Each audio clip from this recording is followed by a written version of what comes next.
Good morning students. BSc first year physical chemistry liquid state का हमारा lesson चल रहा था, जिसमें हमने लिक्विड क्रिस्टल कर रहे थे, उनकी टाइप्स की थी। और आज का हमारा जो टॉपिक है थ्योरी ऑफ लिक्विड क्रिस्टल, ये हालांकि हम पिछले वीडियो में कर चुके हैं। क्या थ्योरी थी मैं एक बार रिवाइज करवा देती हूँ, क्योंकि आज हमारा ये लेसन फिनिश हो जाएगा। समूह या झुंड सिद्धांत, ये झुंड सिद्धांत क्या था? इस झुंड सिद्धांत के अंदर मीसोमेरिक अवस्था जो है वो ऐसे पदार्थों का गुण होता है जिनमें लंबी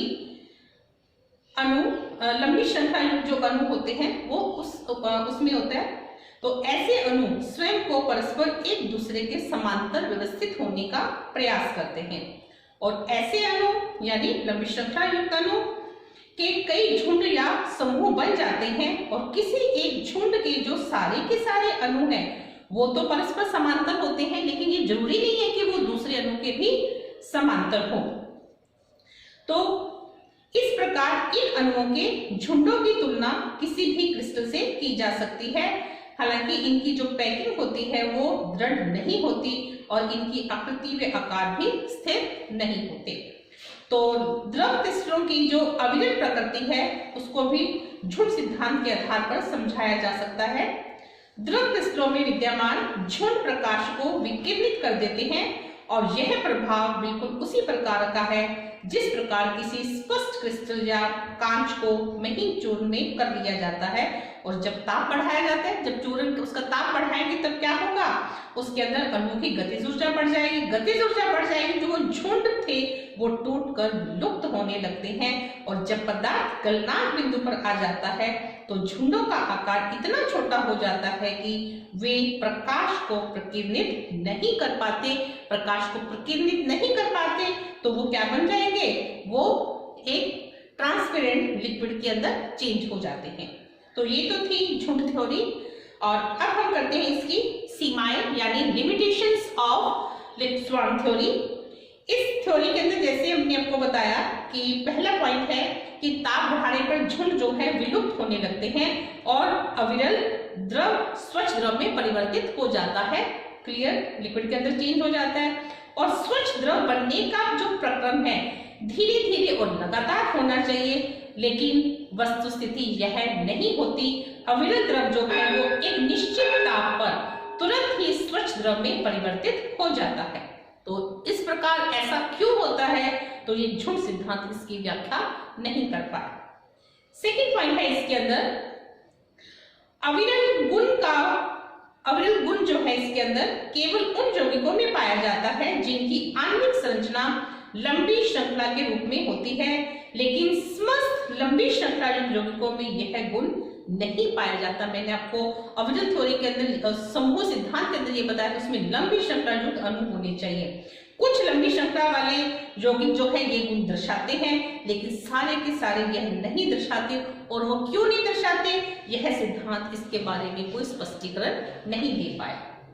सोमैटिक नेक्स्ट पॉइंट है, सोमैटिक लिक्विड क्रिस्टल जो है को कांच की प्लेट पर रखने पर वे सीढ़ीनुमा संरचना बना लेते हैं। ऐसा क्यों होता है, इसकी व्याख्या में यह सिद्धांत नहीं कर पाया। अब आता है इसके बाद इसकी एप्लीकेशंस ऑफ लिक्विड क्रिस्टल। क्या यूज होते हैं इसके, तो इनके गुण जो है क्रिस्टलीय ठोस और समदैशिक द्रवों के बीच के होते हैं, और इनका उपयोग जो है वो गैस द्रव क्रोमेटोग्राफी के अंदर किया जाता है। क्रोमेटोग्राफी बहुत अच्छी टेक्निक है, वो हम आपके थर्ड ईयर के अंदर पूरा लेसन आएगा, उसके अंदर हम क्रोमेटोग्राफी की स्टडी करेंगे। तो यहाँ पर केवल उसका यूज दिया है कि इसका यूज जो है वो गैस लिक्विड क्रोमेटोग्राफी में किया जाता है। न्यूमेटिक लिक्विड क्रिस्टल जो है उनके अंदर विषम दैशिकता का प्रकाशीय गुण पाया जाता है और विद्युत क्षेत्र में भी प्रतिक्रिया दर्शाते हैं। और इनका कैलकुलेटर और घड़ियों के अंदर जो इसके अंदर नंबर दिखाई देता है, जो डाटा डिस्प्ले होता है उसके अंदर इसको यूज किया जाता है। नेक्स्ट है विषम दैशिक यौगिकों की संरचना की स्पेक्ट्रोस्कोपी विधियों में सॉल्वेंट के रूप में इसका यूज किया जाता है लिक्विड क्रिस्टल का। नेक्स्ट पॉइंट है विभिन्न लुब्रिकेंट्स जो होते हैं उनको वो पदार्थ की जो क्या होती है, द्रव क्रिस्टल अवस्था ही होती है। तो विभिन्न औद्योगिक इकाइयों में लुब्रिकेंट के रूप में इसका यूज किया जाता है। जो हमारे शरीर के अंदर प्रोटीन है, वसा है, वसा को जो पाचन किया जाता है वो भी लिक्विड क्रिस्टल के माध्यम से ही होता है। कोलेस्टिक लिक्विड क्रिस्टल का महत्वपूर्ण उपयोग थर्मोग्राफी में किया जाता है। थर्मोग्राफी क्या है? बहुत अच्छी टेक्निक है ये, जो यूज होती है काफी।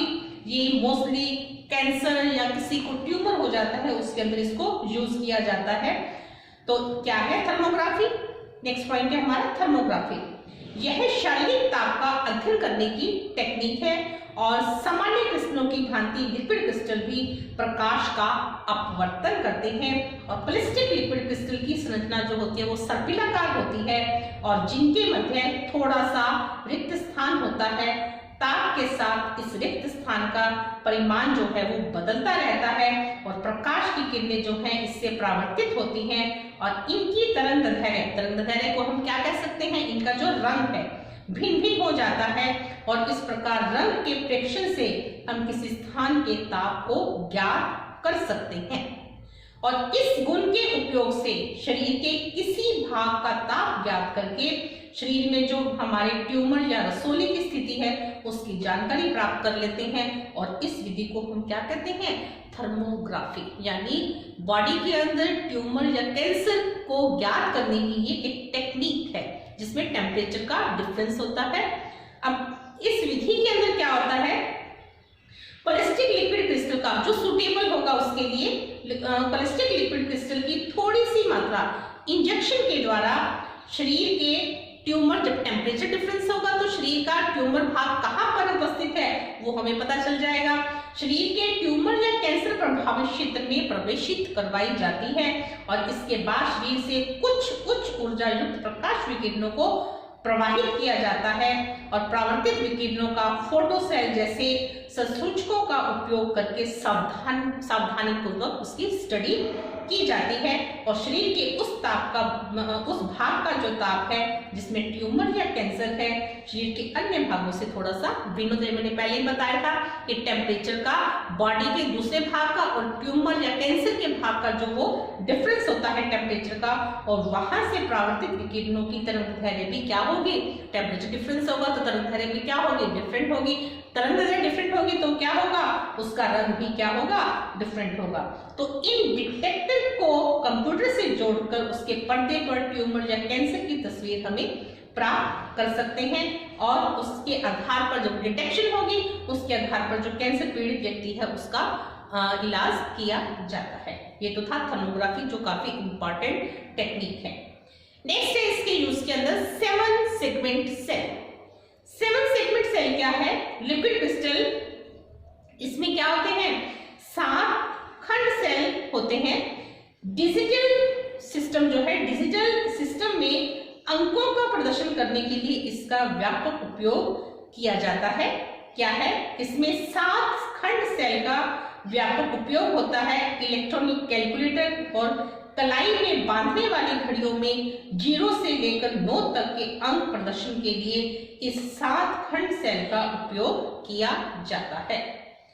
और इस सेल में A से G, जैसे आपको पता है कि 7 घड़ी के अंदर जैसे 0 से 9 के अंक होते हैं, इसमें क्या होता है, A से G तक 7 खंड होते हैं और इसका उपयोग करने के लिए अंकों को हम पहले क्या करते हैं, बाइनरी कोड में बदलकर फिर डिकोडिंग किया जाता है और इसके बाद स्क्रीन पर बने हुए 0 से 9 अंकों में से एक उसमें से उपयुक्त अंक चमकाते हैं और हम डिजिटल घड़ी या कैलकुलेटर या पेट्रोल डीजल मीटर पर इन अंकों को पढ़ लेते हैं। ये 7 खंड सेल के था जिसमें A से G तक 7 खंड होते हैं और इस प्रकार से इसके हमने द्रव क्रिस्टलों से बने जो 7 खंड सेल का कई डिजिटल उपकरणों में उपयोग होता है। कहाँ का बताया आपको, एक तो घड़ियों के अंदर और ये कैलकुलेटर के अंदर और पेट्रोल डीजल मीटर पर इसका यूज किया जाता है।